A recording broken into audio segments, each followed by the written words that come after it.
आप देख रहे हैं समाचार एजेंसी ऑफ इंडिया में साइन न्यूज। नमस्कार दोस्तों, समाचार एजेंसी ऑफ इंडिया में एक बार फिर आपका स्वागत है। बारापत्थर स्थित सिवनी शहर में बारापत्थर स्थित शिफा अस्पताल को 6 जुलाई 2020 को सील कर दिया गया था। यहाँ एक मरीज भर्ती थे। मरीज की हालत ख़राब होने पर शिफा अस्पताल प्रबंधन के द्वारा उसमें कोविड-19 के संक्रमण के कुछ सिम्टम्स पाए जाने के बाद जिला चिकित्सालय स्वास्थ्य विभाग को इस बारे में अवगत कराया गया था कि एक मरीज उनके यहाँ भर्ती है जिसमें कुछ इस तरीके के सिम्टम्स मिल रहे हैं। उसके बाद उस मरीज का ट्रू नॉट टेस्ट कराया गया था। ट्रू नॉट टेस्ट नेगेटिव आया था। ट्रू नॉट टेस्ट नेगेटिव आने के बाद मरीज की कुछ हालत बिगड़ी। मरीज को अस्पताल प्रबंधन का ये कहना है कि मरीज को नागपुर रेफ़र किया गया था। नागपुर में मरीज का कोविड-19 परीक्षण किया गया। नागपुर में कोविड-19 पॉजिटिव पाए जाने के बाद ये कार्रवाई जिला प्रशासन के द्वारा की गई थी। शिफा अस्पताल को बारापत्थर में 6 जुलाई 2020 को सील कर दिया गया था। इसके बाद उक्त मरीज का निधन हो गया था। सामान्यतः कोविड-19 के संक्रमण की अवधि क्वारंटीन अवधि 14 दिन की मानी जाती है, पर लगभग 19 दिन के बाद शुक्रवार 24 जुलाई को प्रशासन की तंद्रा टूटी और प्रशासन ने इस शिफा अस्पताल की सील खोलने की कवायद आरंभ की। वहीं मुख्य चिकित्सा एवं स्वास्थ्य अधिकारी कार्यालय के सूत्रों ने समाचार एजेंसी ऑफ इंडिया को बताया कि इस पूरे मामले में 14 दिन बीत जाने के बाद जब शिफा अस्पताल नहीं खुला तो कुछ लोगों के द्वारा स्वास्थ्य विभाग के प्रमुख सचिव फैज अहमद किदवई से संपर्क कर उन्हें वस्तु स्थिति की जानकारी दी और बताया कि लगभग 19 दिनों से शिफा अस्पताल सील है। शिफा अस्पताल में इलाज जारी नहीं हो रहा है। इसके बाद सूत्रों का ये कहना है कि इसके बाद प्रमुख सचिव फैज अहमद किदवई के द्वारा इस मामले में संज्ञान लिया जाकर जब दिशा निर्देश जारी किए गए तो शुक्रवार की सुबह आनन फानन शिफा अस्पताल की सील खोलने की कार्रवाई की कवायद की गई। इस पूरे मामले में एक पहलू और सामने ये नज़र आ रहा है कि प्रशासन के द्वारा स्वास्थ्य विभाग के द्वारा कोविड-19 के जो भी यहाँ नोडल अधिकारी या और अन्य अधिकारी हैं उनके द्वारा अगर कहीं ऐसी कोई स्थिति मिलती है अस्पताल या दवाखाने में तो उसको सील तो कर दिया जाता है, पर सील खोलने की कार्रवाई क्यों नहीं की जाती, उसमें हीला हवाला क्यों किया जाता है, क्यों विलंब किया जाता है, ये शोध का विषय है। यहाँ हम रुकते हैं एक छोटे से ब्रेक के लिए, कहीं जाइएगा नहीं।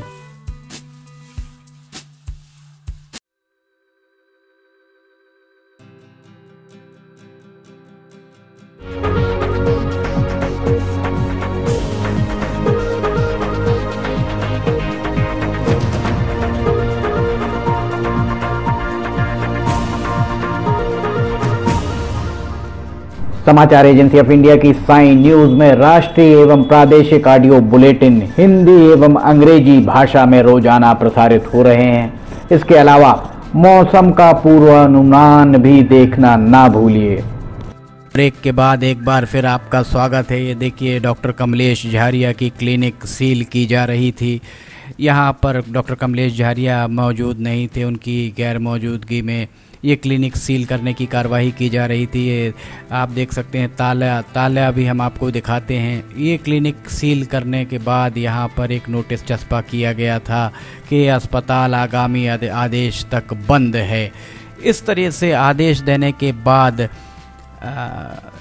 शिफा अस्पताल एक बार माफ़ कीजिएगा डॉक्टर कमलेश झारिया का ये अस्पताल अब कब खोल दिया गया, प्रशासन के द्वारा कोई आदेश दिए गए अथवा नहीं दिए गए, प्रशासन ने सामने से जाकर अस्पताल खुलवा कर क्या सैनिटाइज कराया अथवा नहीं कराया, इस बारे में कोई भी अधिकारी या कर्मचारी कुछ कहने को तैयार नहीं है। ये देखिए, हम आपको दिखा रहे हैं, ये वीडियो कुछ दिन पुराना है। ये डॉक्टर कमलेश झारिया का झारिया क्लिनिक जो है इसको सील किया गया है, क्योंकि ये बताया, प्रशासनिक सूत्रों का कहना है कि डॉक्टर कमलेश झारिया के द्वारा भी शिफा अस्पताल में जाकर एक ऑपरेशन किया गया था और शिफा अस्पताल में एक संक्रमित मरीज वहां इलाज करा कर गया था। इसीलिए एहतियात बरतते हुए शिफा अस्पताल में ऑपरेशन करने जाने के कारण डॉक्टर कमलेश झारिया की क्लिनिक को सील कर दिया गया था। ये देखिए आप, ये सील लगी हुई दिख रही है।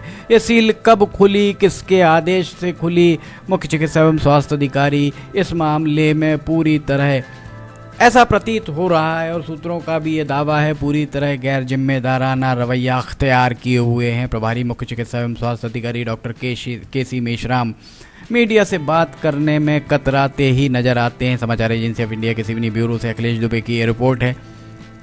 ये देखिए, आपको हम दिखा रहे हैं, ये ताला लगा है, ताले के ऊपर सील लगाई गई है। सील जब भी लगाई जाती है, ऐसा प्रशासनिक सूत्रों का कहना है कि उस सील को खोलने के लिए प्रशासनिक अमला मौके पर जाता है और प्रशासनिक अमले के द्वारा ही सील तोड़ी जाती है। ये स्थितियां जो हैं ये हम आपको दिखा रहे हैं। ये चीज़ें शिफा अस्पताल की सील तोड़ने के लिए प्रशासनिक अमला जब पहुंचा, उसी तरह इस डॉक्टर कमलेश झारिया की क्लिनिक को खोलने के लिए भी प्रशासनिक अमला कब गया, उसके द्वारा कब सील तोड़ी गई, इस बारे में कोई जानकारी उपलब्ध नहीं है। प्रशासनिक सूत्रों का यह दावा है कि जब भी इस तरीके की कार्रवाई की जाती है, सीलिंग की कार्रवाई की जाती है, सील खोलने की कार्रवाई की जाती है, तो उसकी वीडियोग्राफी ज़रूर कराई जाती है। पर यहाँ इस तरीके का कोई कवायद होती दिख नहीं रही है। आप साफ देख सकते हैं यह अस्पताल आगामी आदेश तक बंद रहेगा, पर आगामी आदेश तक कब तक, इस बारे में शायद ही कोई बता पाए। सिवनी में कोविड-19 के संक्रमण की तादाद धीरे धीरे बढ़ रही है। सिवनी में कुल संक्रमित 30 मरीज अब तक मिल चुके हैं, जिनमें से ये बताया जा रहा है कि 10 संक्रमित मरीज एक्टिव हैं अभी वर्तमान में, और एक मरीज का निधन हो चुका। हालांकि निधन नागपुर में हुआ। समाचार एजेंसी ऑफ इंडिया के सिवनी ब्यूरो से अखिलेश दुबे की ये रिपोर्ट है। अगर आपको इस तरीके के वीडियोस, ऑडियो बुलेटिन, मौसम के पूर्वानुमान आदि पसंद आ रहे हो तो आप इन्हें लाइक, सब्सक्राइब और शेयर ज़रूर करें। हम फिर हाजिर होंगे। फिलहाल इजाज़त दीजिए, नमस्कार।